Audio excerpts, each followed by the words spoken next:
This is the Daily Tech News for Thursday, May 8th, 2025. We tell you what you need to know, follow up on the context of those stories, and help each other understand. Today, Brett Rounsaville tells us why the Abu Dhabi Disney may be the best Disney yet, and Samsung's Slim phone has a hot date. Oh, yeah, it does. I'm Jason Howell. I'm Shannon Morse. Let's start with what you need to know with the big story. After much speculation about finally a release date, Samsung has announced a virtual event for next Monday. So you aren't going to have to wait too long to find out more. That's May 12th, where they're going to finally go deep on the new Galaxy S25 Edge. The event's going to start at 8 p.m. Eastern, so it's evening time here in the U.S. A little different. Samsung often has their events in the morning, so that's a little different. Samsung is offering a $50 credit for accessories or other products on Samsung.com if you place a reservation now. There's no obligation to purchase the device if you sign up for that, so if you're thinking about it, you might as well do that because, it could bring you $50 of credit. Samsung first teased this device during the S25 event that they held just this past January. Later at Mobile World Congress in Barcelona, Samsung had the device on display as well, allowing people, including myself, because I was at MWC, to get very close to the slim smartphone without touching it. And until now, most of the details outside of just the slim look of the device have been shared through leaked information only. So this event's going to obviously shed the actual information, but just to pull out a few pieces of information, then we can kind of talk about this device because I know you're excited about it, especially Shannon. 5.85 millimeters thin. If one thing I noticed at Mobile World Congress is I looked at that device and then I went over to another part of the Samsung booth and looked at the Galaxy Tab S9, which if you've ever seen that tablet is really, really thin. That one is 5.5 millimeters thin. So the phone's slightly thicker, but not by much than that tablet. That gives you a sense of kind of the slimness. 6.7 inch 1440p display, very high end internal Snapdragon 8 Elite, 12 gigs of RAM, 256, 512 gig storage, 2 rear cameras, 1 front facing. And then the kicker, a 3,900 milliamp hour battery, which is definitely lower than what we're used to. And finally, and then I want to hear your thoughts, rumors pointing to a release in China and Korea on May 23rd, US and Europe seeing a delay by at least 1 week. Who knows, maybe longer. We'll find out soon. But I know you're excited. We were talking kind of as we were getting ready to do the recording here. And Shannon, you lit up at this story. So tell me why you're so excited about the Edge. Yes, I'm very excited about this device. Well, on the one hand, Samsung devices are one of my daily drivers. So I'm really interested to see especially how powerful this is going to be compared to a lot of the ultra and premium flagship devices that I'm currently using. And I'm also interested to see how it dissipates heat and how it handles a lot of those prosumer user modes that I generally use. It does look like a pretty interesting device all in all. I am curious to know how you feel about, given that it has a 6.7 inch display, 1440p, that's great, but it's also super, super thin. Do you think that it's going to be a really durable device? It is pretty similar to the Tab S9 and even the Tab S10, which yes. I've checked out both of those in hand. So in terms of the thinness, it's very comparable to those, but those are also tablets. So chances are you might be putting that into some kind of sleeve or something like that when you're using it. So you've seen it in person. What do you think it's going to be a pretty durable device? Well, I mean, I think that's part of the story that Samsung has to tell, because I think that's the question that I think a lot of people have. I mean, having seen it in person, when you're talking about the tablet being very thin, you don't put a tablet in your pocket and then sit down. Right. So there's no question that tablet is never going to become an accidental foldable device in your pocket. Whereas something like this, I have to imagine that Samsung has gone to great lengths to make this durable. But it really remains to be seen. What's different about the frame? What's different about the structure to keep that thinness intact? While I was in Barcelona for Mobile World Congress, I also got to actually go hands-on because I couldn't with the Slim. They wouldn't let you touch it. They actually had people that would, come in and like force you to back away if you got too close to it. But at a different part of the event, I went to the Techno booth and they had the Spark Slim, which is a 5.75 millimeter thin device, slightly thinner than what Samsung has here. And I got to go hands on with that. And, it was made out of, I think the one that I had was ceramic. And I mean, it was an amazing it felt really amazing in the hand to have something that thin and that light and yet in the smartphone form factor and everything. But even with that thing, I was like, all right, this feels durable. But the real test is when it gets into my pocket and I sit down in my car because I forgot that it's there. Is it actually going to survive? And I would say it probably is, but that's part of the story that Samsung has to tell.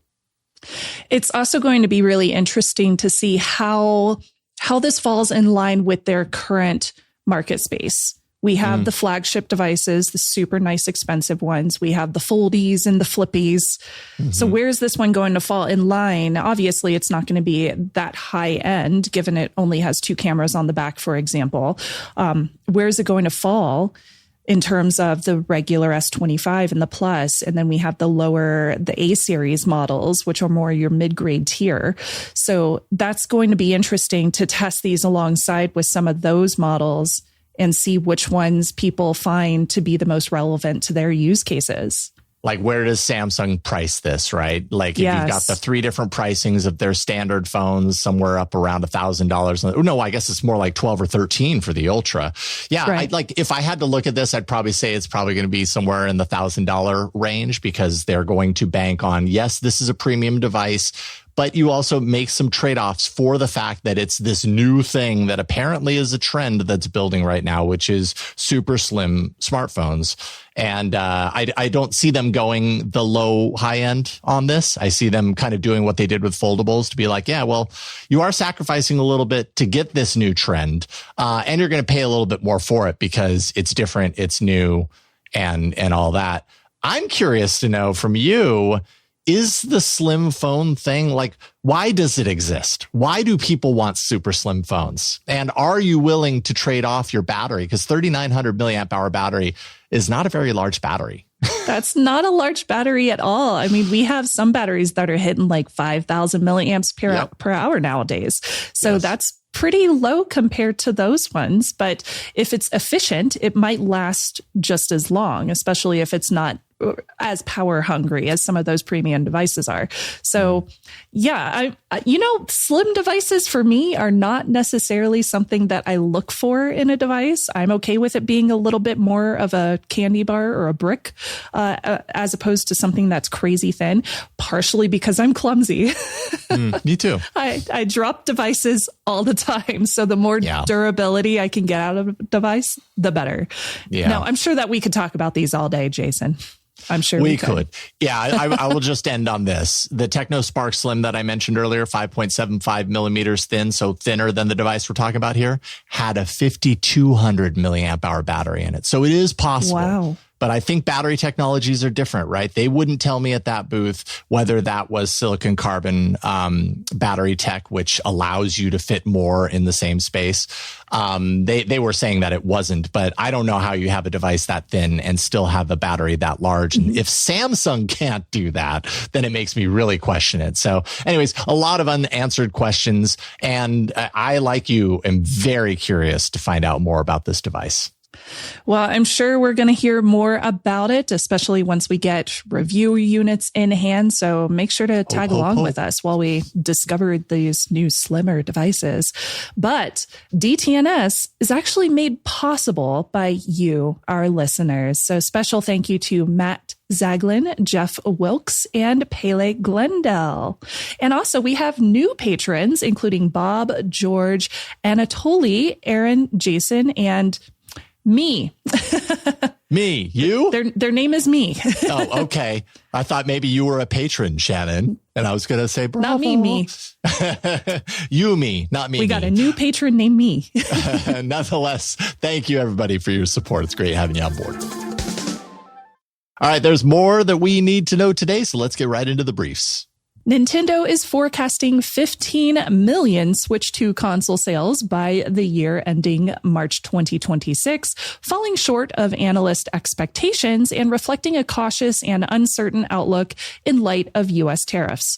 Pre-orders have been strong, particularly in Japan and the U.S., but Nintendo is being conservative in its projections over the possibility of price increases or limited supply. Still, this projection, if it holds true, would make the Switch 2 one of the fastest selling consoles in history. Yeah, no doubt. This is going to be a popular console. It just really remains to be seen whether the market conditions are friendly to it or, a detriment to it. And it's still a ways to go before we find out, what that answer is. So, and this is not the only thing that has uncertainty or a company that has uncertainty with their products. Microsoft has raised the base prices of its Surface lineup by around 20%. The 13.8-inch Surface laptop and 13-inch Surface Pro now start at $1,200, up from $1,000. Accessories like power supplies also impacted there. The 15-inch Surface laptop remains in place at $1,300. Microsoft's new devices that Tom and I talked about earlier this week on Tuesday, they're keeping their prices in place, of course, because they just announced them. But all of this makes the pricing structure oddities that we discussed on that show suddenly make at least a little more sense, right? This was the plan all along. Announce the new devices. Yes, they matched the prices for a couple of days, and then later we boost, the prices on the older, more powerful devices, and now it all makes sense. But information that you probably want to know if you're interested in some of these older devices, those willing to pull the trigger today can, at least at the time of this recording, find the old pricing on Best Buy and Amazon. So if you're thinking about it, go, go, go. A U.S. federal appeals court once again upheld Microsoft's $68.7 billion USD acquisition of Activision Blizzard, a rejection of the Federal Trade Commission's latest attempt to block the deal on antitrust grounds. Now, the Ninth Circuit Court of Appeals agreed with the lower court that the FTC failed to demonstrate Microsoft's acquisition would harm competition through restricted access to games or dominating game subscription and cloud streaming markets. Now, this could be the last word in the case, securing Microsoft's 2023 acquisition once and for all. We did it, says Microsoft. We did it. We win.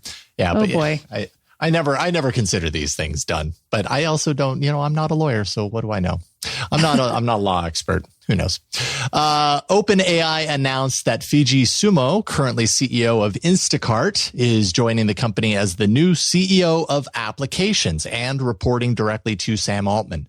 In overseeing this new division, Simo will work to bring its business and operational teams together, also scaling the company's business functions as they enter the next phase of growth. Simo will remain CEO at Instacart while the company transitions toward a successor, and will also stay on as chair of Instacart's board. She is expected to join OpenAI in her new role sometime later this year. It's important to note that Tom is going to be talking with Andrew Mayne in a special interview that's coming out on Saturday about why OpenAI hired her and how it might actually change how you think about OpenAI. There you go.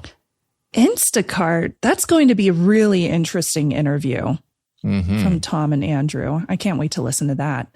Now, Anthropic launched a web search API for its Claude AI models. Cool. I love that name. Hi, I'm Claude. He's wearing AI. a bow tie, isn't he? He's like wearing a bow tie. He has to be. Now, this is allowing developers to integrate Claude with real-time access to web information. Claude will be able to determine when a query needs current data, generate and refine search queries, retrieve and analyze results, and present answers with direct source citations. Now, developers have the ability to set domain-level permissions and customize search behavior. Organizations can enable or restrict web search as well. I mean, search and AI is just a big trendy thing that's happening right now. They're all going in that direction. It's kind of surprising that we haven't heard this from Anthropic yet, but they are the AI company that likes to see itself as the safe AI, the safety AI company, the company that cares about, privacy and safety and all that kind of stuff. So sometimes they take a little longer with things like that. We will indeed. Indeed, we will.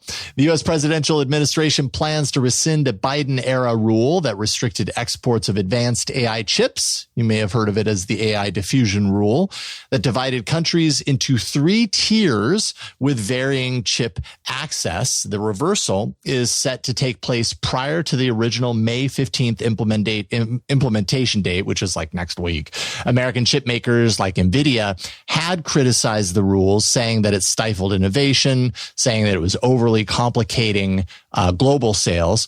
The U.S. presidential administration plans to implement a more flexible approach that continues to target strict measures to China. Yes, of course, but allows other countries like the UAE and Saudi Arabia to negotiate chip access directly with the U.S. So this is all about like, no, hey, you know what? We'll work with you. We're willing to negotiate if we can find some terms that work in our favor. So that's what we're going to see. Yeah, my main concern when it comes to technology internationally is security and privacy concerns, of course. So we'll just have to see how this goes. Yep. Google has released a dedicated Gemini app for iPad, now available globally on the App Store. The native app offers a full screen optimized experience and supports split view multitasking between apps. Gemini Live, deep research, audio overviews, and the ability to generate images and video are all on board, and the app includes a home screen widget. All right, iPad users, get your Gemini, I suppose. That's pretty cool. Android, yeah, on Android, we don't have the this was made for the tablet, this was made for the phone thing. So, as a not iOS user, I see this and I'm like, oh, that must be nice to get like the very, very highly tailored version of something like this. So I don't know. Is that what it's like to be an Apple user? Is that what it's like? I don't know. Yeah. I'm so inexperienced as an Apple user. I get it. Well, this is really interesting right here. If you got a lot of money. Lenovo announced the new Legion 9i, a high-end 18-inch gaming laptop with a unique carbon fiber lid, an optional 2D and 3D glasses-free display that uses eye tracking technology and a lenticular lens array.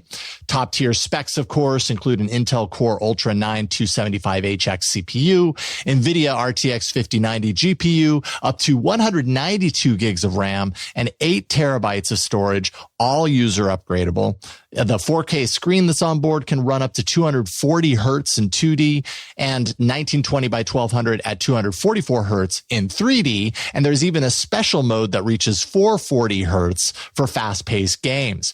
Pricing has not been announced, but one thing's for sure, this is going to be pricey when it launches in North America later this fall. I've seen their 3D display technology in person at events like CES, and it actually looks really good. So I'm pretty excited to see how this is going to be implemented, especially later this year. I'll hopefully get a review unit in because this would be awesome to test. Now, the problem with reviewing something like this is how do you convey this stuff? Because it really requires you being very hard to convey in front of it. It's really hard to review technology like this without, because you just kind of have to describe it more than you can show it. Yeah, that's very true. I just kind of want to test it myself. I want to play video games 3D. I would too. Now, those are the essentials for today. Let's dive a little bit deeper. And we're going to talk a little bit about Disney in today's interview. This week, Disney announced plans to build a theme park in Abu Dhabi that would be its most tech-centric yet. And Tom Merritt talked to former Disney theme park designer Brett Rounsaville about what that actually might mean. Brett, thank you for taking the time from a very busy day to chat about Disney stuff.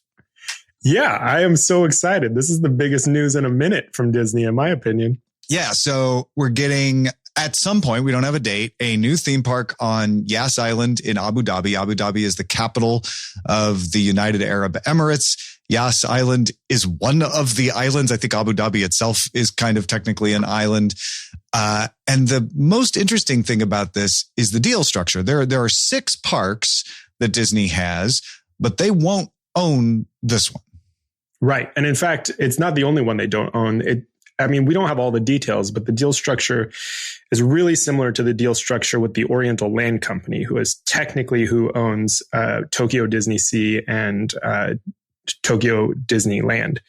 And what is fascinating about those deals is that although the Oriental Land Company owns the parks, they still license from Disney all of the design. So the Imagineers are the ones who are working on these projects, but in a lot of circumstances, without the same budgetary restrictions they get in the U.S. parks. So my favorite thing to point out is if you go Google the Hollywood Tower Hotel or the Tower of Terror at Disney World, and you Google the Tower of Terror in Tokyo Disney Sea, one of them is Art Deco themed. So it is largely just a big beige rectangle. Mm-hmm. And the other one is a Gothic architectural masterpiece. It's the craziest discrepancy ever. And you see that across the board at Tokyo Disney, just because the Oriental Land Company has a little bit more money to throw around. And I think Morale is going to be in a really similar position. Yeah. So talk a little bit about, I don't know much about Morale. I'm not expecting you to be an expert on Morale, but in this announcement, Bob Iger, the CEO of Disney, said this would be the most tech-centric park yet. And a lot of what Abu Dhabi does to position itself is as a place of innovation and cutting edge technology. They have an F1 circuit on the same island that Disney is going to build their theme park. So they're very much trying to be like, we are on the forefront of everything. What could they mean by that? Like from your experience, what could set the Abu Dhabi Disney apart from the others? Yeah, I would not be shocked if that weren't Morale messaging that Disney is happy to co-opt, because realistically, every Disney park that is built is the most technologically advanced and immersive that they've ever built. Okay, yeah. Like at no point were people not walking in being mesmerized and amazed by singing parrots in 1960. And now I think really though, what it means is Imagineering right now is leaning really heavily into things like robotics. So there will certainly be things to interact with that are walking around in the park. They've been making a lot of hay over their new holotile product, which they haven't found a use for yet, but will nonetheless likely find its way into an immersive experience of some kind, which is basically like a omnidirectional treadmill sort of, but also like it can control itself. An omnidirectional treadmill wherein you don't have to be doing the walking for it to be doing the moving. Does that make sense? Yeah. So it's Ready Player One, but you're not in control. It is very similar. Yeah. Okay. Yeah. Or you can be in control. It has It's optional. Okay. Got it. Right. But certainly things like that, robotics, I'm sure they'll lean heavily into. I feel like they've been moving on a lot of their rides towards trackless technology. The two biggest California-based examples are Mickey's Runaway Rail and the Rise of the Resistance. Both of those are trackless technologies, and both of them use screens heavily. And in the case of Rise of the Resistance, it's really like 3 to 5 rides kind of all strung together. They're all very immersive. I'm sure you're going to be seeing a lot more of that. But Disney steps up its game with every park, and now they have someone with deep pockets willing to blow apart budgetary constraints. So I'm excited to see what happens. Yeah, it seems like the advantage this will have is not so much that there's anything particularly different about Morale, there might be, but that they're starting fresh. They don't have to take away anything to give you the newest of everything that Disney has in mind. Exactly. And that hasn't been true for a long time for Disney. The last time that it was done in a really big way was also in Japan at Tokyo Disney Sea. And that, to my mind, not exaggerating, the best Disney park in the world.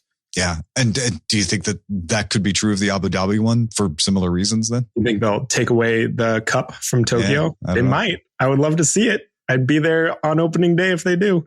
Well, Brett, thanks, man, for taking time to help us understand this a little more. I definitely have a better feel for this story thanks to you.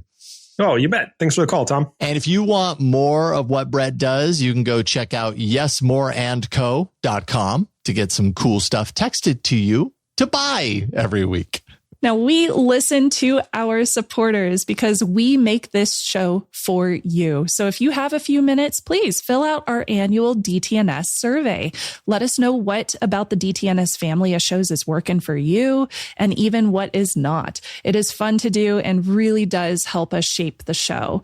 You can check that out over at dailytechnewsshow.com/survey. Finally, we end every episode of DTNS with some shared wisdom. Today, Bruce is helping us understand. Bruce says, I never carried a data-only USB cable. This is in reference to juice jacking and security and privacy implications in terms of plugging your devices into something that you may not know very much about. Mm-hmm. But Bruce goes on. He says, I still carry a USB condom, a small USB-A to USB-A plug that makes any data cable only. I worked in cybersecurity. Now, the batteries are good enough. I don't need chargers during the day, even while traveling, unless I take a lot of photos. Yeah, I don't have one of these. So it was like a little more than a week ago that I did this show with you. And we talked a little bit about a USB condom. And like, I don't have one of those. I do have a cable that has a switch in line that I can switch from data only to for charge only to data pass through. Right. And so when I go traveling, I take that, but I don't actually have one of these fancy USB condom thingies. Maybe I need to get one. I have a few. They are pretty useful, especially for security implications. You know, if you're worried about plugging your devices in. One thing I would also recommend, if you have a wireless Qi charging device with that protocol on the back of it, you can easily just set your device onto a wireless charger. So far, I haven't seen any security issues with wireless charging on Qi chargers, even ones that are publicly available. And you could also just bring your own charger too, like your own battery device. But if we have one of those like 5,000 milliampere hour devices on hand, you might not need to charge it, just like Bruce says. That's true. That is very true. They come in very handy. What are you thinking about? If you have insight into a story or thoughts, just share it with us. Feedback at dailytechnewsshow.com. Thanks to Brett and Bruce for contributing to today's show. Thank you, Shannon. It's always fun doing this show with you. Thank you. And thank you for being along for Daily Tech News Show. The show is made possible by our patrons on patreon.com/DTNS. Quick note, Tom is doing a workshop in Austin, Texas, of all places, the weekend of June 27th. You can find more at bestnewsever.com. The DTNS family of podcasts, helping each other understand. Diamond Club hopes you have enjoyed this program. It's dark in here, and there are wolves after me.